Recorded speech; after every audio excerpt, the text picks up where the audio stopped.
మన ప్రభుత్వం అధికారంలోకి వచ్చిన వెంటనే తొలి సంతకం డిఎస్సి మేము పెడతాం జరిగింది.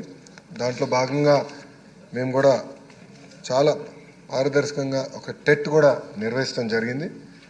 టెట్ నుంచి నోటిఫికేషన్ వెళ్ళే లోపల ప్రభుత్వం 1 మ్యాన్ కమిషన్ వేసి రిపోర్ట్ రిజర్వేషన్ మ్యాన్ రిపోర్ట్ నివేదిక ఇవ్వాలని కోరటం జరిగింది.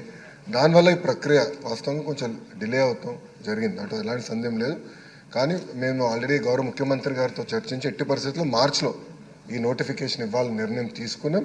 ఈ 16,347 పోస్టులు భర్తీ చేశాక మార్చిలో మేము నోటిఫికేషన్ ఇస్తున్నాం. అది మొదటి. రెండోది అధ్యక్ష, ఎప్పుడు నోటిఫికేషన్ ఇచ్చినా ఒక కౌంటర్ వెళ్ళి లేదు ఇది కరెక్ట్ లేదు అది కరెక్ట్ లేదు జనరల్గా చెప్తాం జరుగుతుంది. ఈసారి అట్ట కాకుండా నేను అధికారులు కూడా ఆదేశాలు జారీ చేశాం. 1994 నుంచి ఏమేమి కేసులు పడినాయి డిఎస్సి పైన కేసులను తీసుకోండి. వర్టికల్ హారిజాంటల్ రిజర్వేషన్స్ పైన సబర్వాల్ జడ్జ్మెంట్స్ ఉన్నాయి, ఎన్ని స్టడీ చేసి one of the best notification ఇవ్వాలి. అంటే it should stand the test of legal scrutiny. Simple వర్డ్స్లో నేను అధికారులకు చెప్పాను అధ్యక్ష.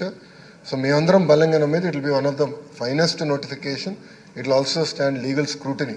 సో దట్ ఎందుకంటే ఇది చాలా కీలకమైనది. అప్పుడే 16,347 మంది ఉపాధ్యాయులు మనకు వస్తారు. అది కూడా ఈ సంవత్సరంలోనే తీసుకురావాలనేది ఒక లక్ష్యంగా పెట్టుకున్నాను అధ్యక్ష. గౌరవ సభ్యులు చెప్పినట్లు అనేక సంస్కరణలు మేము తీసుకొస్తాం జరిగింది. దీంట్లో